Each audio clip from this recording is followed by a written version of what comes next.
If we're being honest about it, life in this world is a very mixed experience. And actually, sometimes Christmas has this funny way of bringing it all to the surface. And I guess some of you know exactly what I mean. The most wonderful time of the year is so often the most difficult time of the year. Welcome to Encounter the Truth with Jonathan Griffiths. I'm Steve Hiller, and today we begin a message called The Divine Redeemer. But Jonathan, as you just pointed out, there are some who are going to be entering this Christmas season thinking about the fact that a loved one who used to gather around their table, thinking about the fact that that person who is a part of that family tradition is not going to be with them.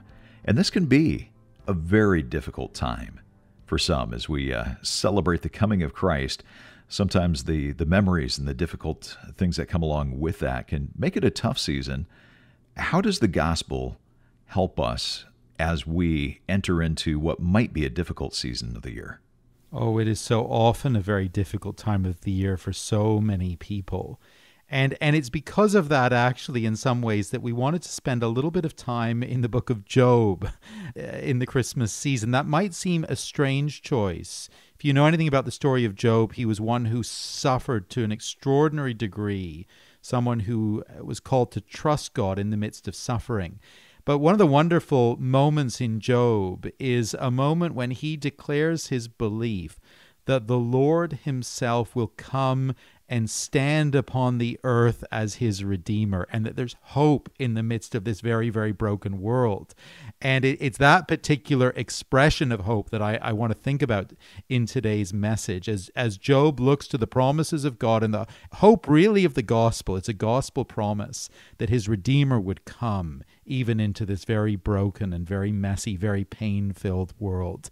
And if you don't know this promise and don't know this little moment from the book of Job, I think you're going to enjoy it and find it very hope-giving.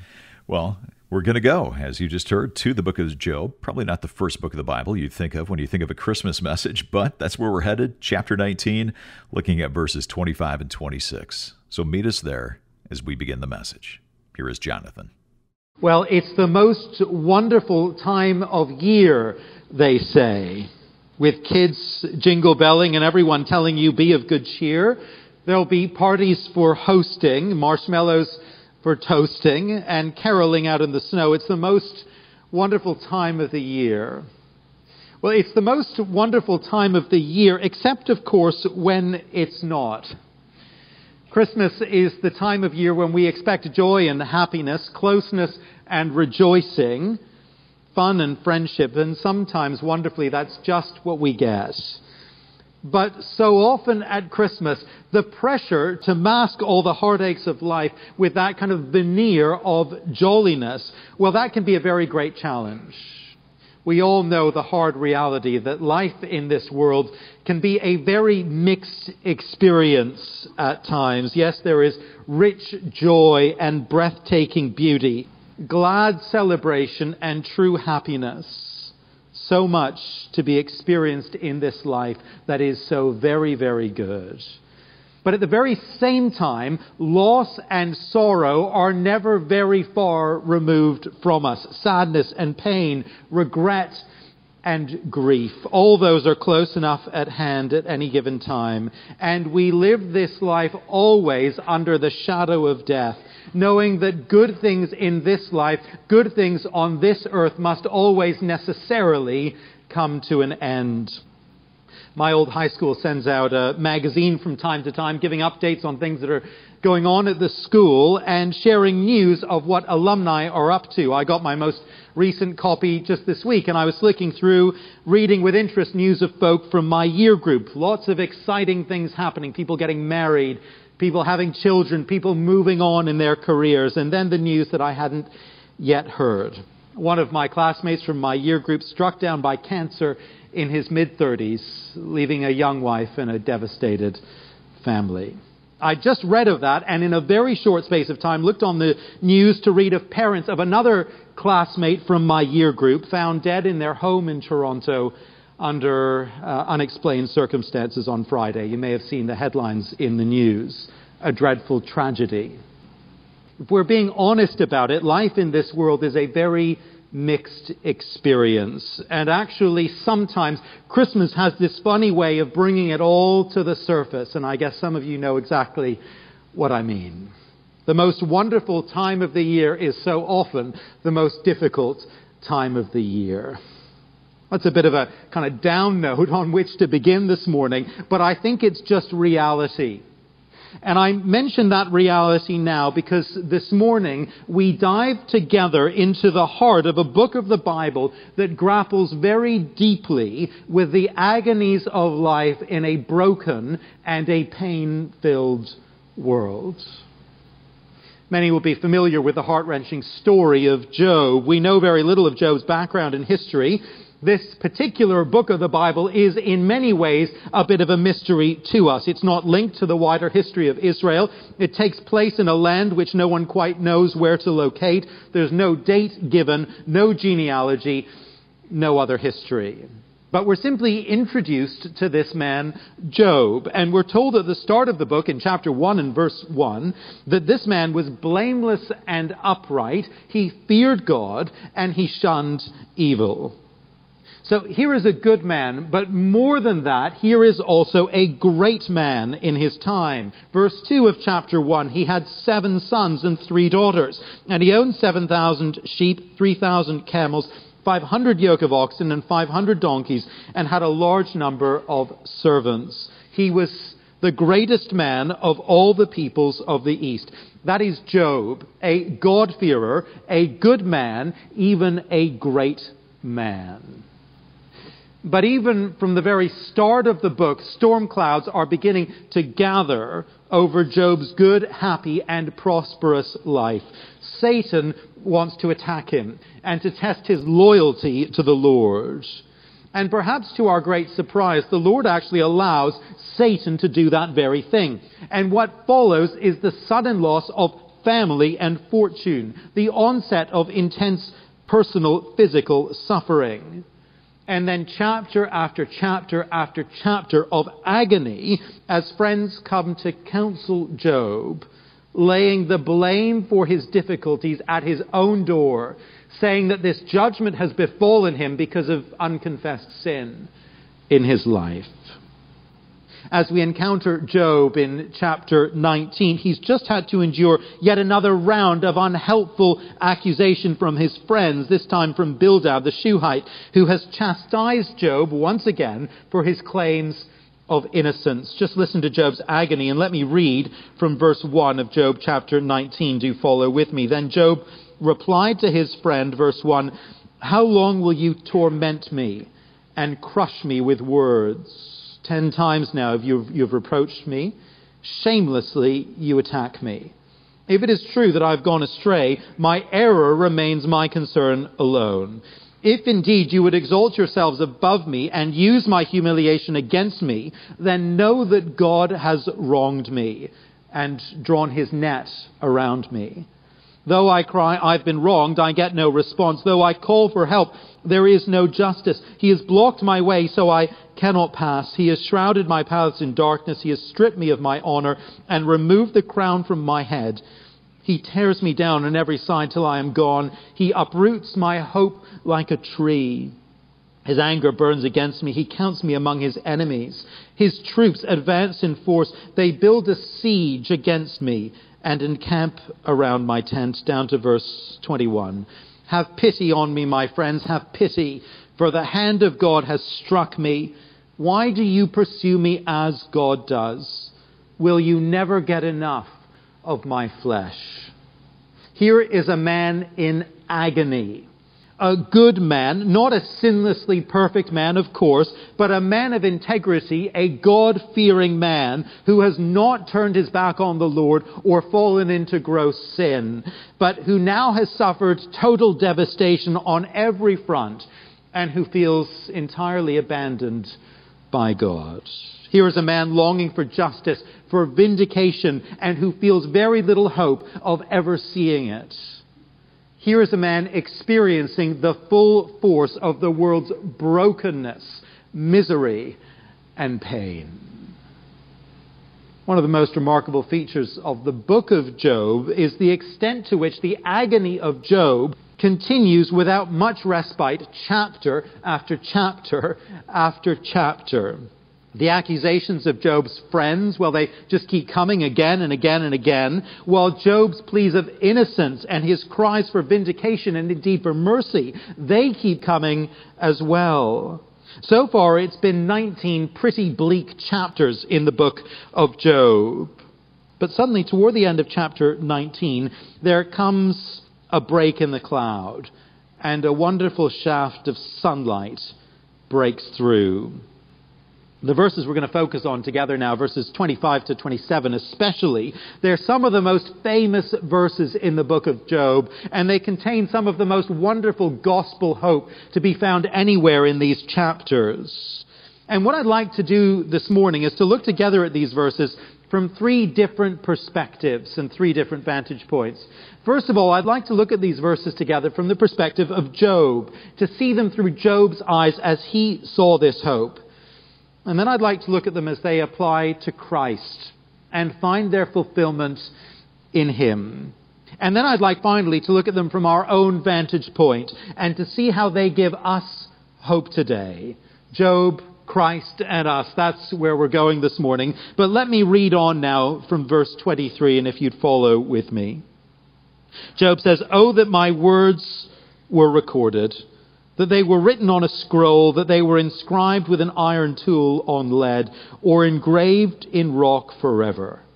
I know that my Redeemer lives, and that in the end he will stand upon the earth. And after my skin has been destroyed, yet in my flesh I will see God.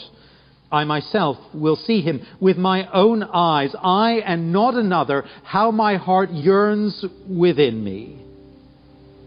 First then, the perspective of Job, and what we might call from his eyes, through his eyes, a shadowy hope. You're listening to Encounter the Truth with Jonathan Griffiths, a message called The Divine Redeemer, part of our series, The Dawning of Hope. And we're going to get back to this message in just a moment. Well, I hope that you're benefiting from Jonathan's teaching, whether you listen daily on the radio or online. We really do hope that it's helping you in your walk with Christ. If so, we'd love to hear about that. You can always come to the website, click on the contact link, and let us know how the Lord is using Encounter the Truth in your life. Again, come to encounterthetruth.org and click on the contact link. And while you're there at the website, if you want to go a little bit deeper, Jonathan has a weekly devotional. We call it Moment of Truth. You can find that at the website as well. Again, just come to encounterthetruth.org and click on Moment of Truth. Well, all that we do is made possible because of your generosity, so thank you for giving and supporting the ministry. And as you give a gift of any amount this month, we want to send you a book Jonathan recommends called The Grace of Gratitude. It's a book that really helps us learn to choose joy in the unshakable character of God and gratitude for what He's poured into our lives, no matter the circumstances. You can find out more about this book and give your gift online by coming to encounterthetruth.org. That's encounterthetruth.org. Back to the message. Here is Jonathan. First then, the perspective of Job, and what we might call from his eyes, through his eyes, a shadowy hope. It's amazing what people will do to try and secure a legacy for themselves, to fix a permanent and a lasting reminder to the world of who they were and what they were. My first ministry role was on the south coast of England in the county of Dorset. If you've been there, you'll know that it's a beautiful part of the world. Living down there for a number of years, we ended up being quite near to a place where some distant relatives of my wife had lived and had their home more than a century before. We were regularly reminded of these relatives because in 1830, at the edge of a cliff overlooking the Atlantic, they had built quite a prominent and quite a picturesque tower. The purpose of their tower was to mark their territory and to ensure that posterity didn't forget them. It was something that folks did in a former generation in Britain as a kind of family monument, presumably so their memory wouldn't sink into the sands of time. Those towers were often called follies. I often thought that was a rather ironic name for these personal monuments. But it became particularly appropriate for this one because the whole thing almost came to a rather embarrassing end. Progressive erosion of the cliff face over decades and indeed centuries almost led to the tower collapsing into the Atlantic about 10 years ago. In fact, it had to be totally disassembled, moved inland, and then rebuilt about a decade ago at very great cost to avoid its destruction. Other attempts at personal memorials are a little bit more successful and permanent. Pictures have just been released in recent days of a previously undiscovered tomb in Luxor in Egypt, dating back 3,500 years, complete with mummified corpses, masks, and paintings in vivid colors on the walls. In the business of personal memorials, 3,500 years seems pretty good going to me. I think they did rather well. Fearing that his name would go down in disgrace and eventually be wiped from memory, Job issues his own plea for a personal memorial. Verse 23, "Oh, that my words were recorded, that they were written on a scroll, that they were inscribed with an iron tool on lead, or engraved in rock forever." Job senses that he's not going to see any vindication in his lifetime, no setting of the record straight.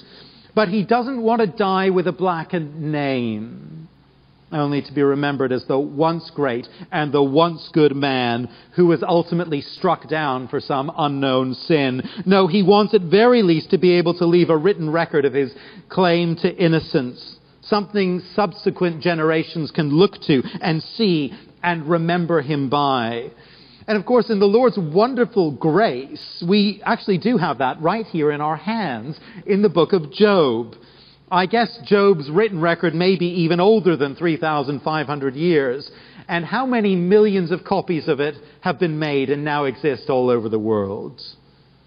But a written record of his plea for innocence is not all that the Lord has in store for Job. And in the next verses, Job is given this glimpse of something far, far greater. Verse 25. "I know that my Redeemer lives, and that in the end he will stand upon the earth. And after my skin has been destroyed, yet in my flesh will I see God." Job knows that he is going to die. He knows that the end of this great affliction is death and will be death. But in the midst of all this gloom and all this sadness and all this despair, a new hope has been given him. Something has been laid on his heart. The Lord has laid on his heart a confidence that his case is going to be heard, and that he is going to have someone who is going to plead his cause even before the Lord himself. This person in whom Job places his hope, he calls him his Redeemer. In the Old Testament, the Redeemer was the one who would do for a person what they could not do for themselves. If a person was murdered, their Redeemer would pursue justice. If a person died an untimely death, their Redeemer would pursue and would protect their legacy. If you remember the story of the book of Ruth, you remember that Boaz was the Redeemer for Ruth's dead husband, buying his land, marrying his widow, and having children for him. And Job says, "I know there is a Redeemer for me, who will make the case for me that I cannot make for myself and that is not being heard." The term translated the earth at the end of verse 25 could equally be translated the dust, and it can have the sense of a person's dust, their grave. It seems that Job is saying that after he dies, his Redeemer will stand upon the dust of his body, will stand upon his grave and plead his case before the Lord, attest his innocence.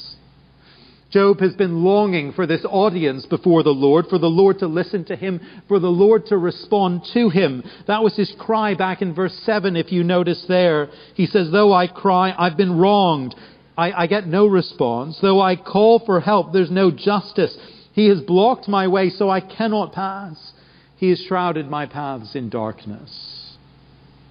Job has found the Lord to be silent and inaccessible in his time of need and his time of despair. But in verse 25, he is given confidence that his Redeemer might make more progress and might gain this audience, indeed will gain this audience before the Lord.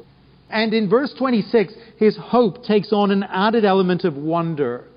Through this Redeemer, Job himself now will gain this audience before the Lord. Verse 26, and after my skin has been destroyed, after I've died, yet in my flesh will I see God.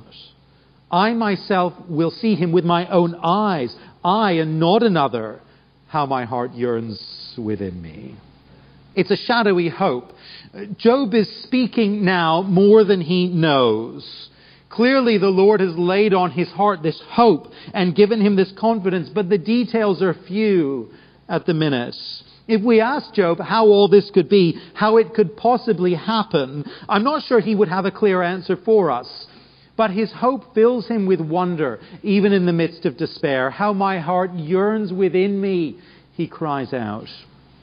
To spread a little bit of Christmas cheer, we had a little church office social on Monday. A couple of members of the team devised a wonderful scavenger hunt competition for us here in the building. The object was to collect 12 puzzle pieces scattered in 12 different rooms around the building and to put together the complete puzzle, and the first one with a completed puzzle wins a prize.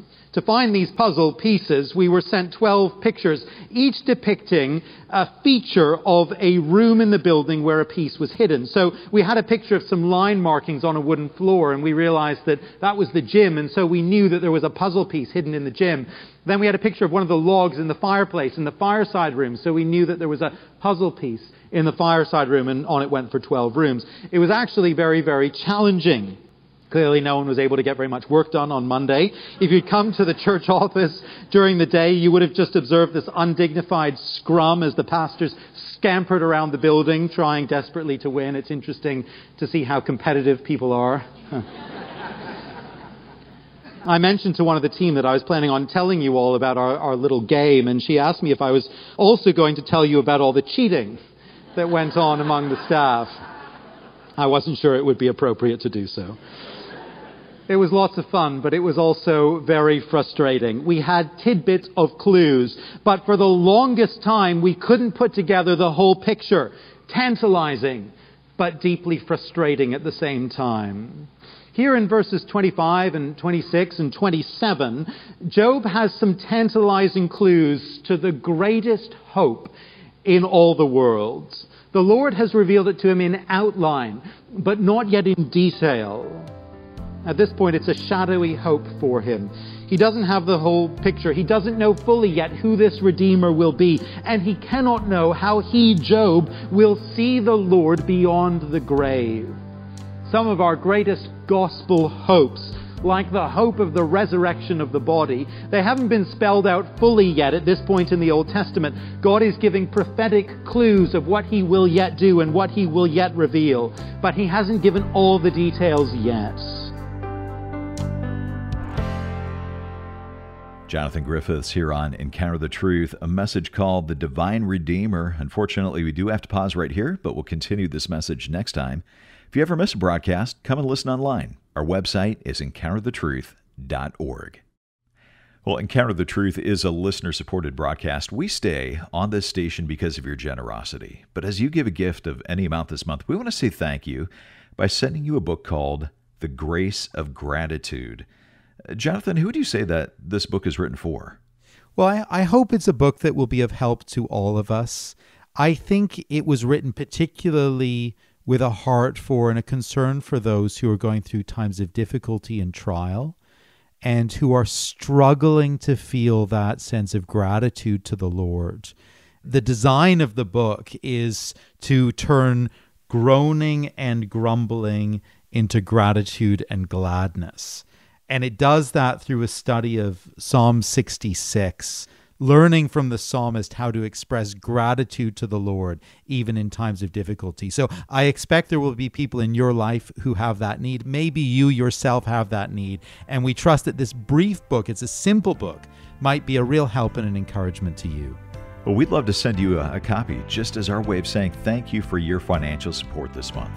You can find out more, give online at encounterthetruth.org, or call us at 833-99-TRUTH.